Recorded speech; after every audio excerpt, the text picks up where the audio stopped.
बिस्मिल्लाहिर्रहमानिर्रहीम। अस्सलाम वालेकुम जी। तो व्यूअर्स, क्या हाल चाल है? उम्मीद है आप सब खैरियत से होंगे।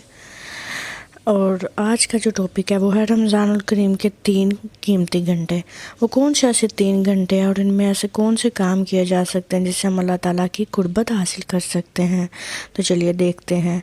एक सबसे पहला जो है वो है अफ्तारी का घंटा।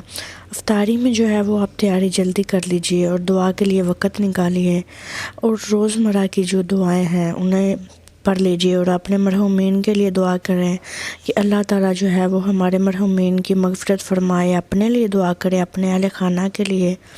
और जो दूसरा घंटा है वो रात का आखिरी घंटा, अल्लाह ताला से खलवत करें।